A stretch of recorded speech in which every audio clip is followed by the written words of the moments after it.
Welcome to our deep dive into structuralism. You sent in some interesting stuff. Looks Okay. like you've got an excerpt there that kind of lays out the basics, which is perfect, actually. Yeah. We can use that as like a jumping off point to explore this whole idea of Right. hidden structures, shaping our world. Hmm. I'm curious to see what aha moments we find along the way. I think you'll be surprised. I Yeah. think structuralism is good at revealing those hidden connections, Okay. sometimes in some surprising places. All right. So the excerpt you sent over describes structuralism as a way of understanding Right. culture and behavior by Mhm. looking at, well, structures. I mean, kind of obvious, right? Yeah. Right. But it's not about physical structures, is it? No, not quite. Like imagine looking at a building, right? Okay. You see the facade, you see the design, but holding it all up is this framework, Right. right, of beams and supports that you don't see at first glance. Yeah. So structuralism is kind of like finding that hidden framework, Okay. but for things like ideas and myths, Right. even social interactions. Okay. I'm starting to get the picture. So it's like these structures are like a secret code underlying everything, Yeah, that's a great way to put it. even if we're not really aware of them. And what's fascinating is that they shape our thinking, our values, Right. even how we see reality Yeah. without us even really realizing it. Yeah, it's like they're pulling the strings behind the scenes. Hmm.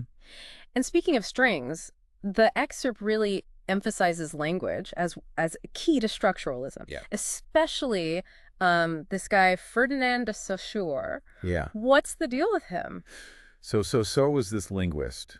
He revolutionized the way we think about language. Okay. He argued that language isn't just this collection of words, but it's a system. Right. Meaning comes from the relationships between those words. Okay. So he called this the relationship between the signifier, so the word itself, like tree, and then what he called the signified, the concept it represents in our minds. So the word tree is just a bunch of sounds, but it makes us picture this big leafy thing because of how it fits in Exactly. with all the other words. Right, exactly. In our vocabulary. The meaning of tree isn't inherent in the tree itself, Okay. right? It's how it's different from like bush or forest, Right. plant. Yeah. It's defined by its position in that whole system of language.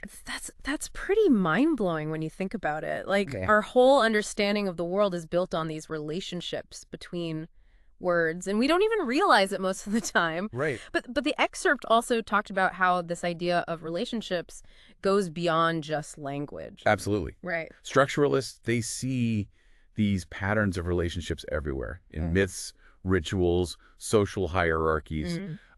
They call these binary oppositions, right? These pairs of concepts like good, evil, male, female, nature, culture. And these oppositions, they are everywhere when you start looking. Yeah, for sure. Like classic stories, you always have the hero and the villain, the innocent maiden, Right. and the wicked stepmother. It's almost like these oppositions are built into how we tell stories. That's a great observation. And that gets to the heart of how structuralism can analyze literature, Yeah. Think about Hamlet, for example. Yeah. You could look at the characters and the plot through the lens of these binary oppositions. Yeah. Hamlet's indecision versus Claudius's action. Mm-hmm. The natural order disrupted by murder. Yeah. Themes of revenge versus justice. Wow. So by understanding those binary oppositions, Yeah. we can get a deeper understanding of the story's themes That's it, and right. messages. You got it. Okay. Yeah. I'm starting to see how this could apply to all sorts of things, not just literature. Right. But wait, if these structures are so fundamental to how we think, Yeah. does that mean they're universal? Like, do they exist in all cultures? That's the big question. The excerpts mentioned something about cultural universals, right? That's one of the big questions that Yeah. haunts structuralists, right? Yeah. Is it do all cultures share certain underlying structures, Right. despite all their surface differences? Mm-hmm. So anthropologists who are using a structuralist approach might look for patterns in things like kinship systems. Hold on. Kinship systems? Yeah, How does that fit in? it's a great example. Mm.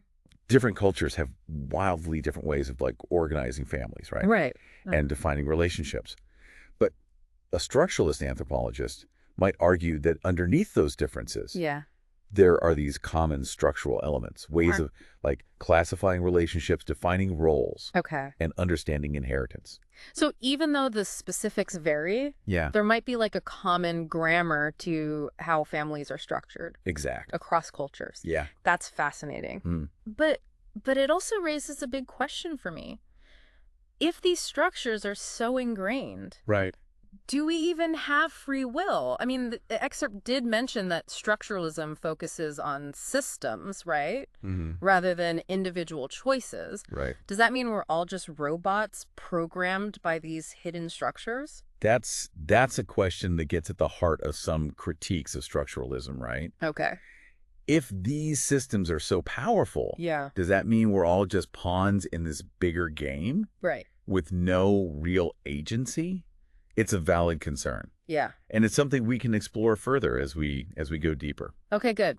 Because I was starting to feel a little trapped there. Yeah. Okay. It seems like there's a lot more to unpack here. Yeah. But before we do, maybe we should just take a step back and make sure we're all on the same page. Okay. Yeah. Good idea. What are the key things we've covered so far? So we've laid the groundwork for understanding structuralism Right. as a way of looking for these hidden frameworks, right? That shapes meaning and behavior. Mm-hmm. We've talked about the key role of language Right. and how Saussure's ideas about signifiers and signified Yeah. kind of revolutionized our understanding of how meaning is created. Right. And we've explored how those principles go beyond language Exactly. with ideas like binary oppositions and cultural universals shaping everything from literature to social structures. For sure. But it seems like this is just the tip of the iceberg. Oh, yeah. We've only just begun to scratch the surface of structuralism.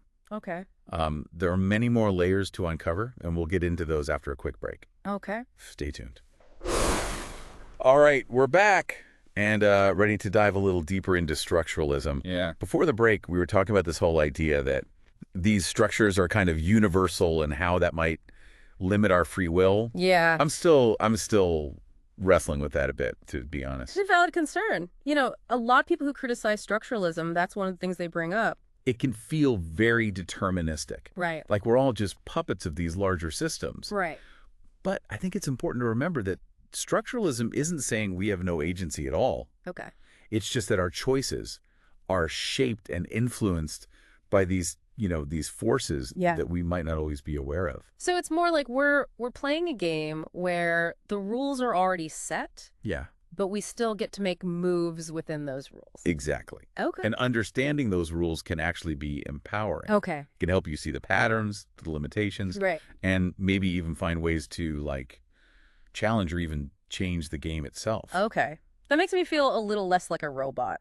A little more like a player, even if I can't, rewrite the rule book entirely. Exactly. But speaking of critiques, the excerpt you sent also mentioned some other problems that people had with structuralism. Yes. One of the main criticisms is that it can be too focused on finding those universals, those common structures. And it overlooks the unique aspects of, individual cultures. Yeah. It's like you're trying to fit every culture into the same mold.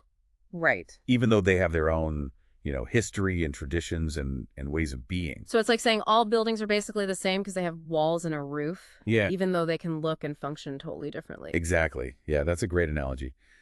Critics would say that structuralism, in its quest for universal patterns, sometimes kind of flattens out that rich diversity of human cultures. Right. And it ignores the specific contexts that make them unique. Okay, that makes sense. And I remember the excerpt also touched on this idea of individual agency, too. Yes. Didn't some people feel like structuralism didn't give enough credit to, the power of individuals to make their own choices? Absolutely. They argued that, focusing only on systems and structures can make it seem like individuals are powerless. Right. Just cogs in the machine. Yep. And they felt that it ignored the creativity and the innovation and even the rebellion that individuals bring to the table. So it's like saying that, because a society has certain rules, everyone just blindly follows them. Right. But we know that's not true. People push boundaries, they break rules, they come up with new ideas. Yeah, for sure. So how does structuralism account for that? Well, that's where things get even more interesting. Remember, the excerpt mentioned post-structuralism. Yeah, that term was kind of thrown in there. I have to admit, it went over my head a bit. Okay. Can you break it down for me? And for our listener, of course. Of course. So post-structuralism kind of emerged as this response to some of these critiques of structuralism, right? Yeah. And they basically challenged this idea that structures are fixed and universal. Okay. Thinkers like Jacques Derrida and Michel Foucault, Right. they argued that structures are actually way more fluid and unstable than maybe the original structuralists believed. So instead of seeing these structures as like solid, unchanging foundations, they're more like what? Constantly shifting. Exactly. Yeah, constantly shifting, evolving. They argued that meaning isn't inherent in the structures themselves, Okay. but it's constantly being negotiated and contested Right. within those structures. Yeah. And power dynamics play a huge role Right. in how that meaning is shaped and who gets to define it. So it's not just about identifying the structures, but like Right. understanding how they're used, who benefits from them, and how So, they yeah. can be challenged or changed. Yeah. That adds a whole new layer of complexity, doesn't it? It does. And it brings in elements of history and politics and social context Right. that pure structuralism might have overlooked. Wow. My brain is doing somersaults trying to keep up with all this. But I have to say, it's also pretty exciting. Yeah. It's like we're taking apart this giant puzzle and seeing how all the pieces fit together. Yeah. But then realizing that the pieces themselves are constantly changing shape. Right. That's a great way to put it. I think that's one of the most important insights of post-structuralism. Yeah. It reminds us that the world is this complex and dynamic place, and that meaning is never fixed or absolute. Okay. So we've talked about the critiques, the evolution, and even the rebellion against structuralism. Yeah. But what about its legacy? Like what impact did it actually have on how we understand the world? Despite those criticisms, structuralism is still a really influential framework. Okay. It fundamentally changed the way we think about culture and language and meaning, and it introduced this really important idea of systems thinking, Okay. right? That to understand anything, Yeah. we need to see how it fits within this larger system of relationships. So it's not just about looking at individual parts in isolation, but like seeing how they're all interconnected Exactly. and influencing each other. Yeah, and this idea has been super influential in fields like anthropology, Right. literary criticism, even psychology. It's helped us see those patterns and connections Yeah. that shape our world, Okay. even if those patterns aren't always, fixed or universal. Okay. So even though structuralism might not have all the answers, Right. it gave us some really powerful tools for asking questions and seeing the world in new ways. Yes. Kind of like a new set of lenses. Exactly. It helped us see beyond the surface to those hidden structures and systems that shape our experience. This has been an amazing deep dive so far. I feel like I'm starting to get a handle on structuralism, even though I know there's still so much more to learn. There's always more to explore. Right. But before we go any further, let's just take a moment to synthesize what we've learned. Okay. So we've delved into those core principles of structuralism.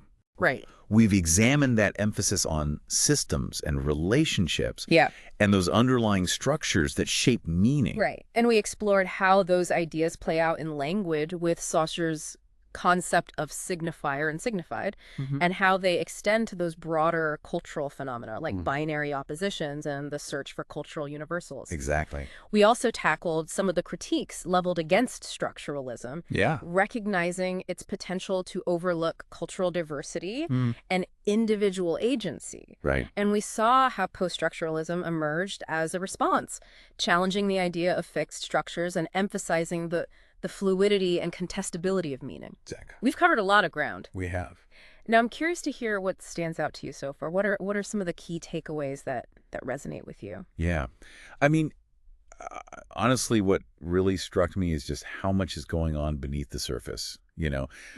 I never realized how much our thinking is shaped by these hidden structures, from the language we use Right. to the stories we tell to the way we organize our societies. Okay. It's like this whole secret world has been revealed. It really is. Yeah. That's the power of structuralism, isn't it? I think so. It opens up these new ways of seeing and understanding the world around us. Yeah. But as we've discussed, it's not just about accepting these structures as like unchangeable truths. Right. It's about recognizing that they exist, Exactly. understanding how they work, and then asking those critical questions about their influence and how they might be shifted or challenged. Exactly.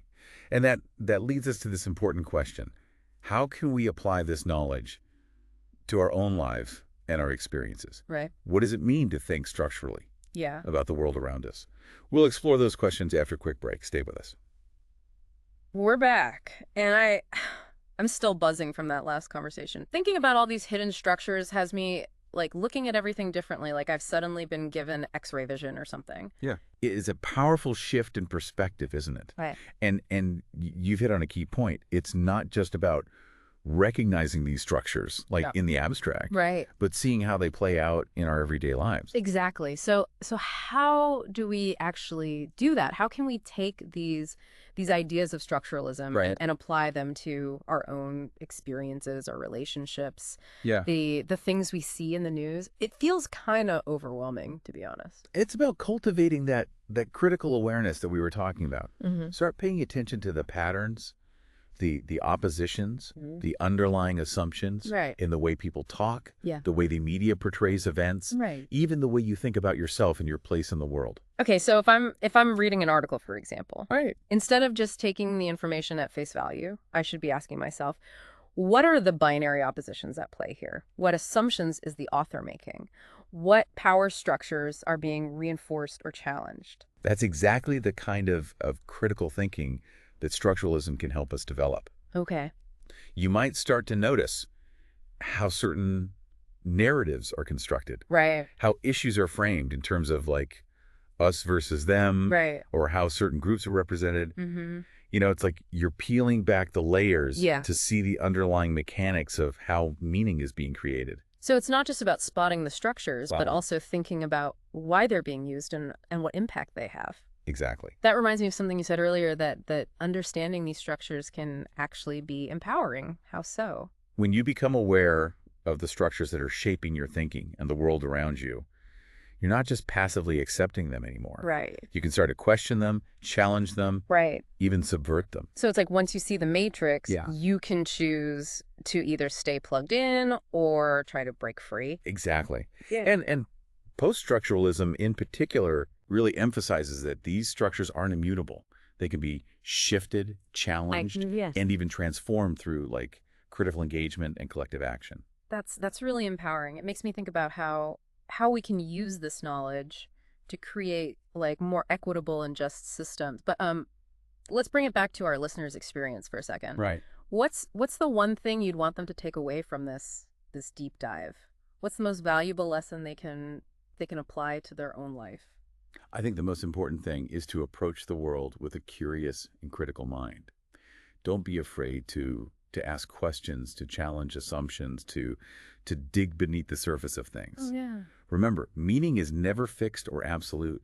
Yeah. It's constantly being shaped and reshaped through language, power, and social interaction. That's such a powerful reminder. And I think structuralism gives us a really useful framework for doing just that, for becoming more active and engaged thinkers who can, decode the hidden messages and challenge the structures that shape our world. Well said. It's been a pleasure exploring these ideas with you. I hope our listener has found it as enlightening as I have. Me too. This has been a truly mind-bending deep dive, and I feel like I've learned so much about how to see the world in a whole new light. I'm going to be looking for those hidden structures everywhere now. And remember, the journey doesn't end here. Keep exploring, keep questioning, keep pushing those boundaries of understanding. Well said. To our listener, we hope this deep dive has sparked your curiosity and given you a new lens through which to view your own experiences. Keep those minds open and those brains engaged, and we'll see you on our next deep dive.